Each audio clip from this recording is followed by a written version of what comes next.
In this video, I will have a look into why humans have an edge over AI in investing. Who would you pick if your life depended on it? Candidate A is a world-class surgeon since 1954. This person has a track record of successful surgeries. Very experienced. Candidate B is actually not a single person, but it's a team. It's a team of AI and robotics enthusiasts. And they have been building AI surgical technology since 2016. So which one did you pick? If we are looking at investors and looking at the performance specifically since the 3rd of January 2017 until the 15th of August 2024, with candidate A, you possibly guessed it, would be Warren Buffett and his Berkshire Hathaway. Specifically on BRKB, you would get a 169% return in this time frame. Candidate B would be a company called Danelfin with offering AI stock picking, and they would achieve a 263% return if you would actually invest and keep investing into their top 6 stocks and rotate them. In the same time, the S&P 500 gave a 146% return, but this was excluding dividends. If we would actually look at the total return, the S&P 500 TR gave a 189% return. That's with dividends reinvested. So actually it outperformed Berkshire Hathaway and Warren Buffett and his team. If we look at the Danelfin performance, and I'll give you an intro into what Danelfin actually is, etc. a little bit later in this video, but for now, this is really about building up the story. Okay, AI seems really interesting right now, and then actually sharing with you my controversial take on it. So stay tuned until the end, also for a little surprise on that. So Danelfin, as you see, outperformed the S&P 500 significantly. Of course, the performance is based on back-tested results and is not an indicator of future results.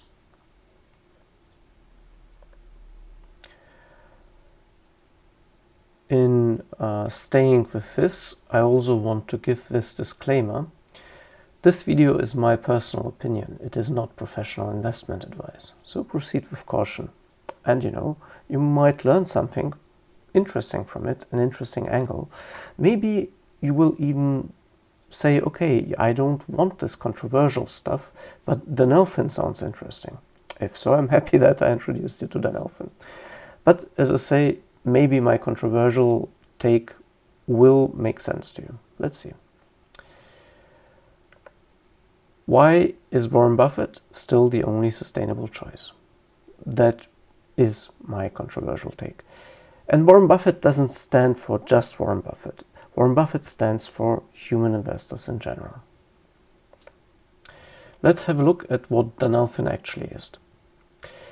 They are a company which is providing a stock analytics platform powered by so-called explainable artificial intelligence. They rate stocks and ETFs with an AI score, and the higher the score, the higher the probability of beating the market in the next 3 months. So far, so good. Let's have a closer look at how does this actually work. So you get 900 technical and fundamental sentiment indicators.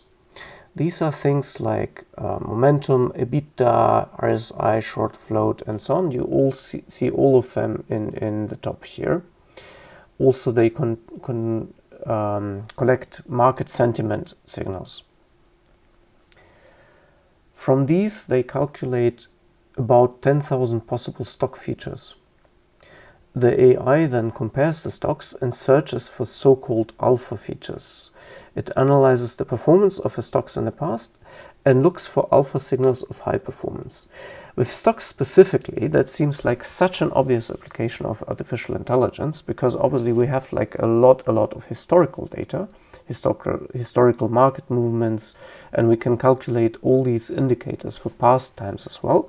So it would be a very logical thing to do, to collect these indicators and to then simply trade on the market based on past history. And possibly there are some patterns which we can use and analyze and actually extract those alpha signals. And this is what their AI does. It analyzes these alpha signals and it combines them with 500 so-called decision trees. You see these decision trees at the bottom here. And the decision trees, and with the help of these decision trees, finally it calculates the probability of beating the market in the next 60 days. This begs the question, of course, what is alpha? It's an important measure, in this case, a measure of excess return. This means how much better an investment performs relative to a benchmark after adjusting for risk. The benchmark, for example, could be the S&P 500. The alpha, in this case, is the actual return minus the expected return. So as we discussed or we saw previously, the S&P 500 is growing at a certain rate. This is the market rate. Now, do we outperform it? In this case, we get a positive alpha. Or do we underperform it? In this case, we would get a negative alpha. And in case we outperform it, we also, of course, have to adjust for the actual risk. So that is the very important thing, because if you go to a casino and you gamble, you're taking a huge risk, and you could get big returns, but you could also lose a lot more money. And in a similar way, if you leverage your investments, if you short stock or do other things, then also your risk rate will be increased. In that case, the alpha, of course, will have to be adjusted. The alpha really measures in the intelligence of you as an investor, really. Like, have you found an opportunity which at the same risk level is outperforming the average market risk of the benchmark which you are comparing against? Okay, so far so good. So there's alpha. Now, all investors are looking for this alpha. They want to find it. But they also have to fight something called alpha decay. Let's have a look at alpha decay. What is it? It's this, and this strikes right at the core of why I believe that AI investing is a fad, really, and something which will pass, and which will essentially return less and less positive things. Alpha decay means the more people know a strategy that creates alpha, the faster it erodes, it's arbitraged away. And of course, for us as investors, the core principle is buy low, sell high. Now, if the difference between low and high is growing to be less and less, then we make less and less money, less and less alpha. Basically, then we are not able to find situations or investment choices anymore with this strategy where we are making significantly more money than our risk merits. Let's have a look for an example of alpha decay, shall we? So, you obviously know the rivalry between Coca-Cola and Pepsi. Choose your champion. Comment below what of these two drinks you are drinking, or whether you have an entirely different choice for your favorite drink. There's this thing called pairs trading, which was invented at Morgan Stanley in the 1980s. Coca-Cola, KO, and Pepsi, Pep, have very similar cost structures, market demand and market risks. So basically they're like twins. they often move in tandem, and if one of the stocks rises relative to the other, chances are this will reverse. Specifically, also consider that it's possible to simply copy marketing strategies or business strategies, or even if the same ingredients go into the Coke and the Pepsi, for example, sugar. So if sugar prices rise, both of them will be affected, and both of them have significant leverage and significant possibilities to trade the market price down.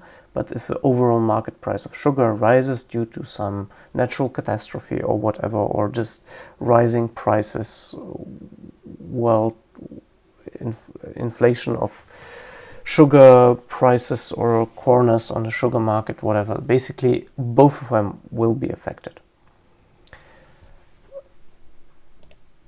Specifically, as a more specific example, suppose Coca-Cola is trading at $60 and Pepsi at $50, and the ratio is typically 1.2. If Coke now rallies to $66 and Pepsi stays at $50, to profit, the investor would short Coke at $66 and buy Pepsi at $50, because the assumption is that they will equal out again. Weeks later, and you need some money and some stamina and some time in order to wait for this pair trading trade, but suppose a couple of weeks later Pepsi climbs to $55 and Coke falls to $63. The spread normalizes and you, the investor, profit in both sides. What do you think? If you look at this chart, does it look like they're moving in tandem? Yeah, maybe, like if you invested somewhere here where they're kind of reversing and so on, of course, then Coke was stronger and then Pepsi went. But let's say if you look at this and then this, it kind of evened out more or less. So they're kind of moving more or less in tandem. So it seems to be a sensible strategy.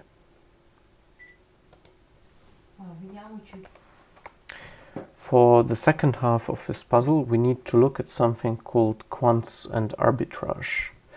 Quants are quantitative analysts.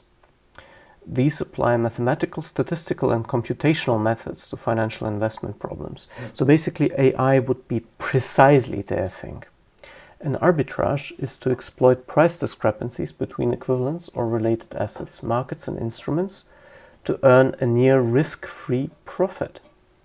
Because that's what we're looking for. Remember, we are looking for the alpha, the profit which is higher than what would be expected as a profit at a similar price. Pairs trading can be seen as a form of statistical arbitrage. This is how these guys look like. Okay, I'm joking, but basically a quant arbitrage are people who look a lot at numbers. They're looking at quantitative and statistical analysis. And they use this sometimes also with something called high-speed trading in order to make profits and to arbitrage the market differences. Basically, they spot an opportunity and then they profit. But in them doing so, the alpha collapses. Basically, the arbitrage exerts buying pressure on asset A while exerting selling pressure on asset B. We saw that in the Coke and Pepsi example, where one was being shorted and the other was being bought. If such a differential exists, these quants will continue to generate money until the pressure brings both stocks into parity again. Now, since AI trading and AI stock picking and all of these things can be automated, you can imagine what follows. So if we look again at Danelfin and AI trading, and Danelfin is just an example, there's many other companies which do this. It's just one of the examples I picked up. and I included in this particular video. My thesis is actually, as AI trading becomes more widespread, the alpha will be arbitraged away. Why? Number one, the trades are going to become increasingly automated for every investor. Because, you know, like if you don't trade fast enough, there's also a time element to this. If you don't trade fast enough, if you don't get into stocks and out of stocks fast enough, you will actually lose, you will underperform, etc., etc.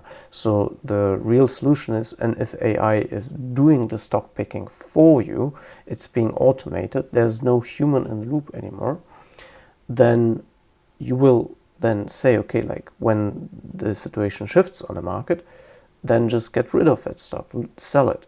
And if this particular stock becomes interesting, then buy it. Number two, AI traders, and this I mean the AI tools, but also the traders who use these tools, will use more and more data, everything available, and will become similar.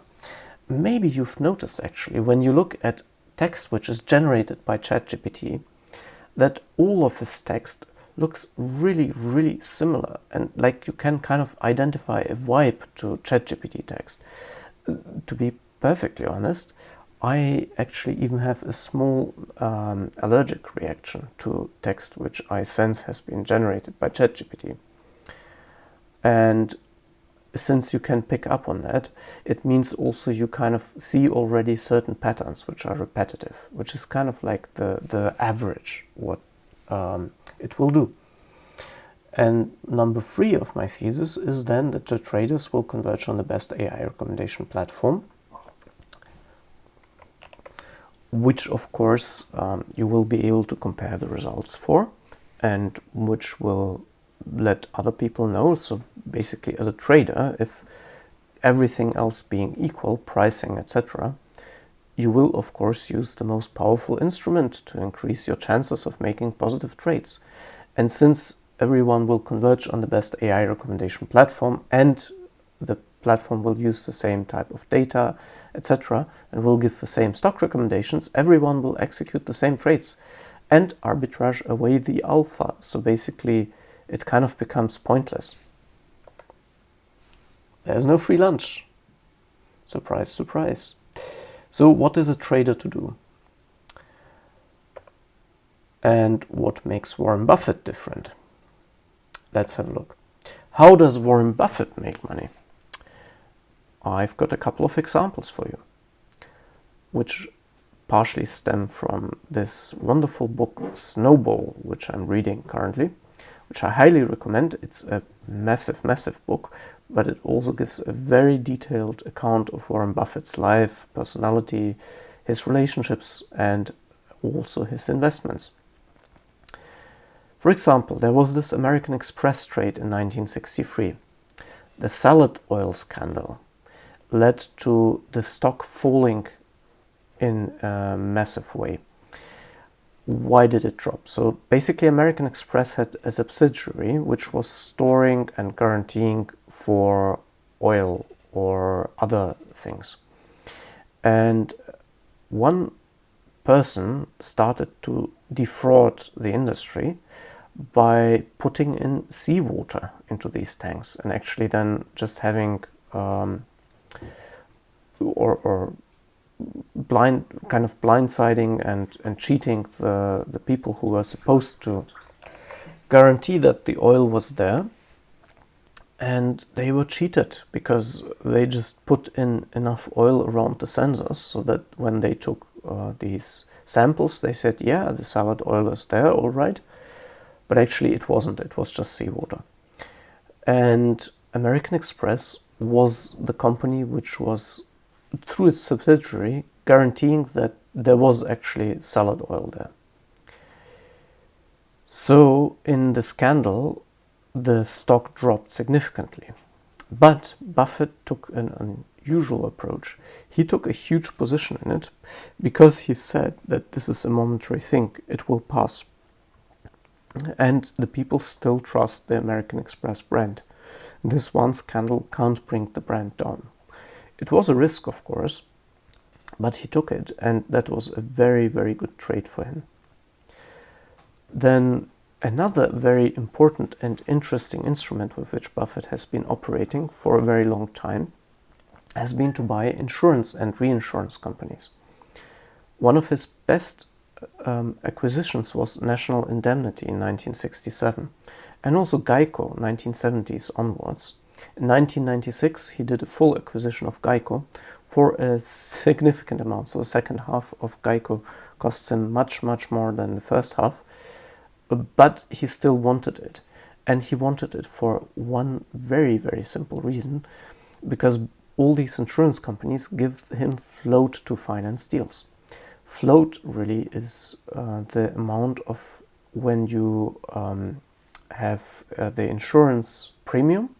These are paid, but they also partially need to be reserved in order to pay claims. And until these claims are paid, you have this money. This is kind of like a free loan, and you can use it to finance deals, to buy stocks and so on.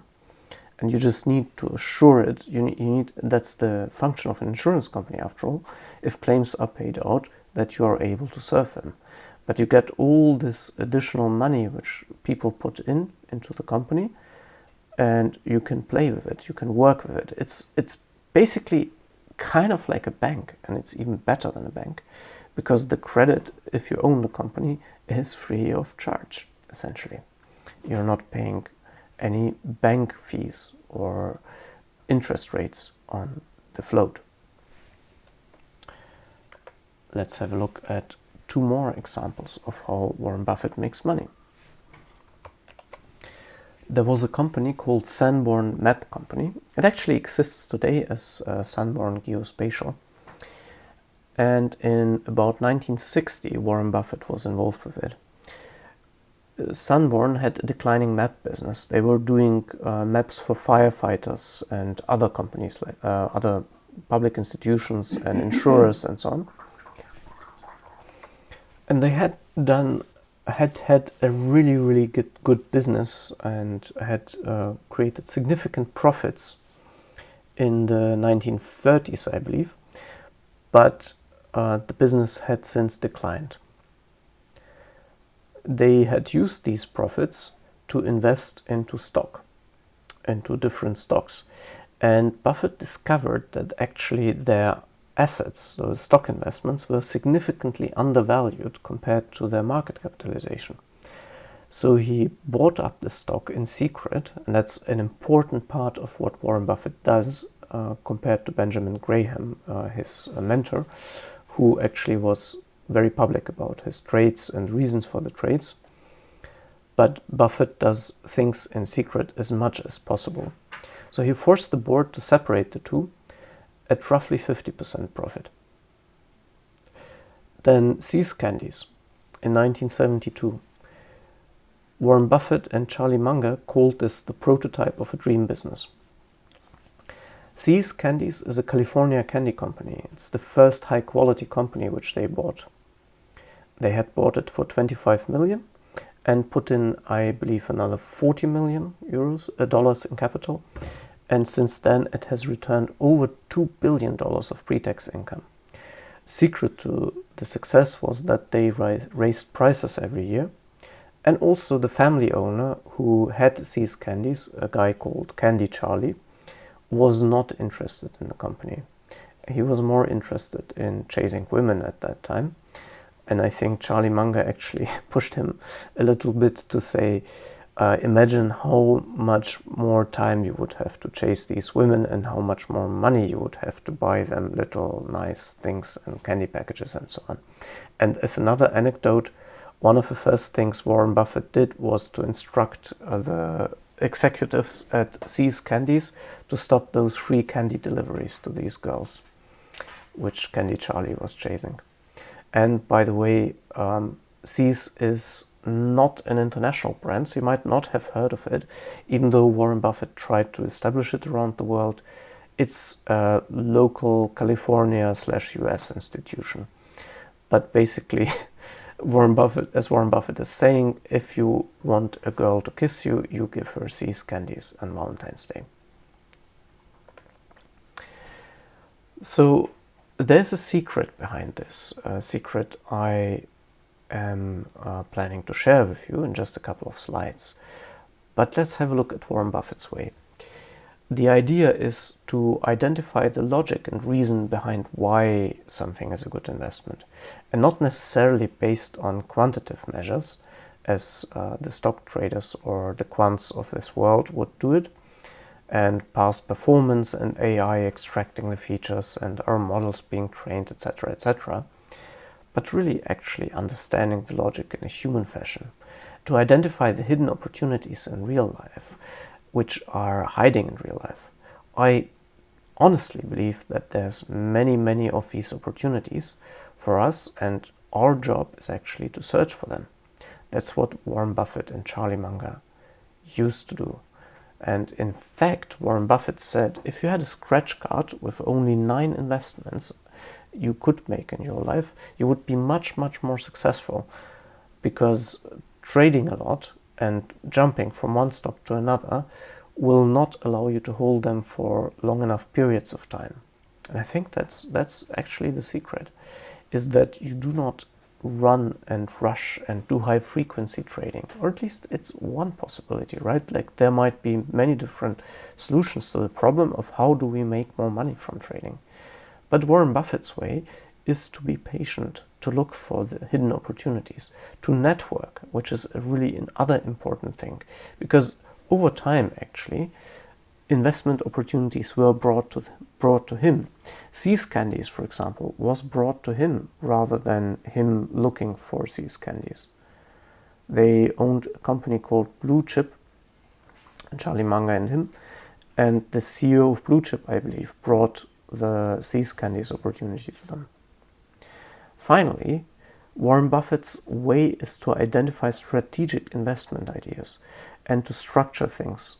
So, for example, the idea of float, that's not something which an AI will be able to turn up for you, but this is rather something where you think deeply about the structure of the financials and the financial market and decide, okay, in which way can we actually build a system? And see, this is really a system which he bought. He bought and created a system which generates money and more money in order to buy more businesses. For example, using the profits which they generated with See's Candies, they were able to buy many other companies, because See's itself does not need that capital. It doesn't need additional capital, and additional capital will not increase the profits of See's. What increases the profits is just yearly price increases on the 26th of December after Christmas, so people can actually get adjusted to the new prices for a whole year. And that's something they did.